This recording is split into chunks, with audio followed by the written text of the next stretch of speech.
Alright, so we all know that I've humbled myself pretty much everywhere I went around a bunch of bootlickers who would be at my mercy in a dark alley when no one is around. Much like the Africans had to humble themselves when the Woods came in with guns, the Italians, the Germans, the Soviets, and the Americans. Okay, they all wanted a piece. Who got the smallest piece? The Soviets. Who got the biggest piece? The French, the English. Who fought the 100-Year War from 1337 all the way on was the French and the English. Joan of Arc, 1432, I believe it was, she was burned at the stake. Now remember, there's people like the Franks, there was Normandy, there was people like Pepin III in 751, and the Carolingian dynasty. But we're going to focus on the timeline that I'm presenting you in this video right here. You know, I never presume to know every date. Nobody knows every date in history. No one knows everything about history. But I give you my take on what I do know, and I review it with you. A lot of times in these videos, I'm reviewing the article for the second, third, fourth time, and I'm doing it with you. And I'm helping you see it the right way. Now,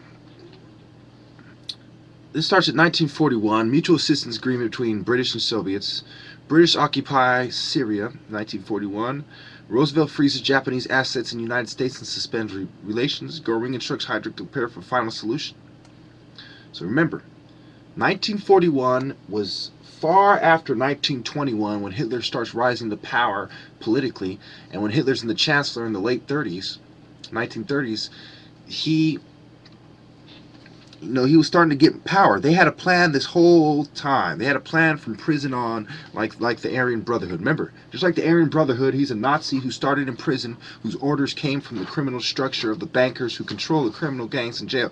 Now, we go on to 1941. The United States announces an oil embargo against aggressor states. Roosevelt and Churchill announces Atlantic Charter. Nazi siege of Leningrad begins. Nazis order Jews to wear yellow stars.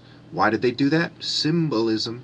Remember, time and place. In one place, the symbol of the Star of David, or the symbol of the six-point star, is a Jewish symbol of pride. In another time and place, it's a symbol of shame. So we go on to the first experiments, use of gas chamber of Auschwitz. Nazis take Kiev. Nazis murder 33,000 Jews at Kiev.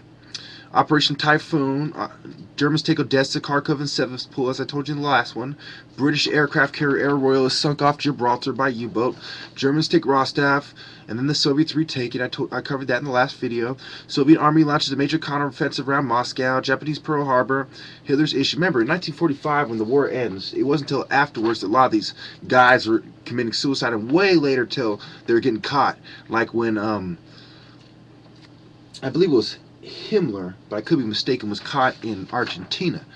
I went over that in one of the videos past. Now, we go on, talk about Rommel begins a retreat to El Gahela in North Africa. Hitler takes complete control of the German army.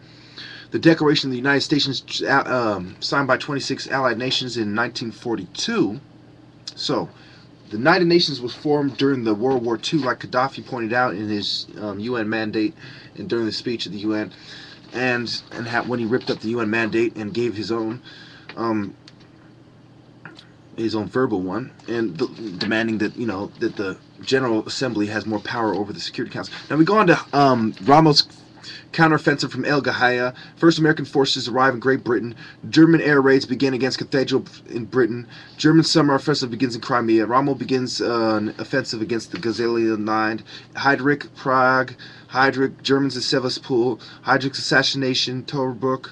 Rommel breaches El Alamein near Cairo, Egypt. So even in World War II, Egypt is a battleground, obviously. It's always, in every major conflict, Egypt is involved. Just like World War I, there was supplies, and I'm not going to, let's just finish the time. Now, first deportations from Warsaw Ghetto to concentration camps. Treblinka extermination camp open. British Bernard Montgomery takes command of 8th Army in North Africa. Stalin, Churchill meet in Moscow. I covered that. First all-American attack in Europe.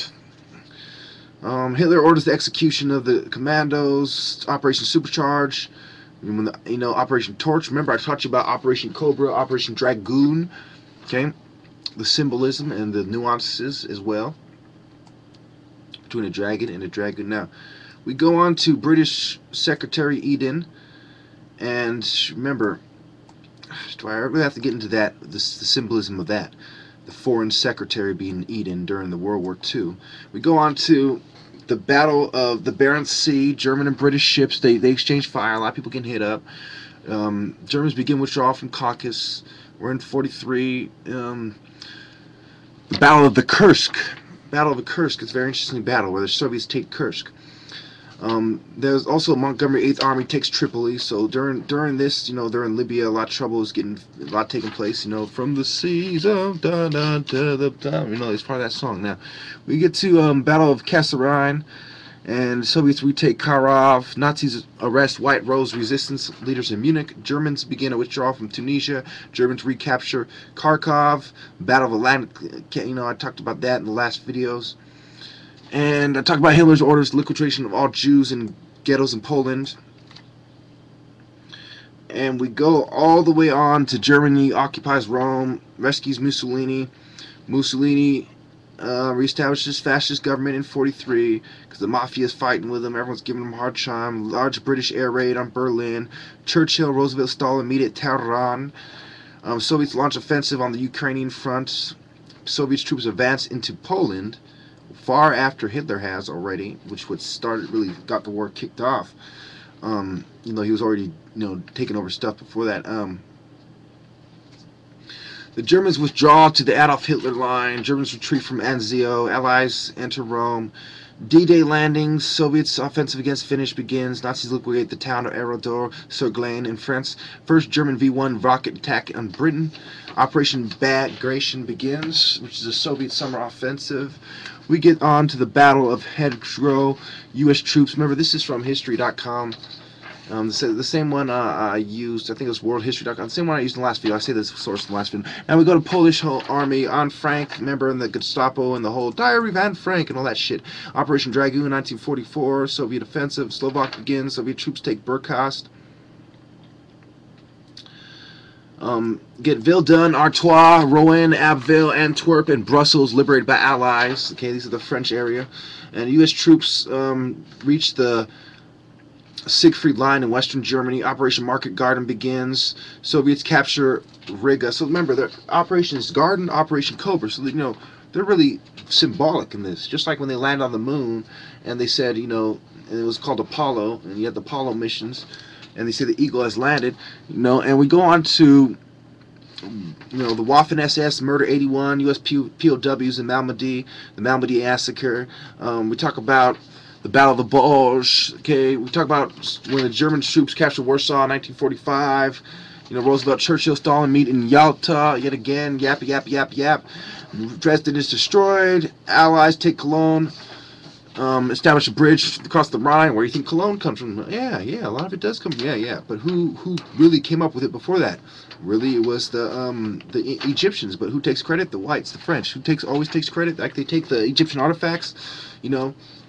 Recently, some of those guys, those Maori guys in New Zealand, got some of their artifacts back from the white people that took them, and it's the same thing, man. That's how it goes down, man. Anyone knows anything about history knows that's exactly how it goes down. So, 1945 on May 7th was when World War II really ends because the German forces surrendered. But of course, you have the UN Charter signed in San Francisco, which is not far from where I live. And then we go on. Of course, they know me in the streets there. Yada me, yada do, yada I'm saying. Now we talk about Soviets declare war on Japan. Second atomic bomb, Nagasaki. Japanese surrender in 1945, and that's when the war really comes to an end. Because, and how there's still Japanese troops in some islands in the forest, thinking the war's still on for a couple decades later. But it's okay. We're gonna end it there. Good job making it this far, putting up with all that timeline. But you really need this, at least to be exposed to it, to really get where I'm coming from. Thank you.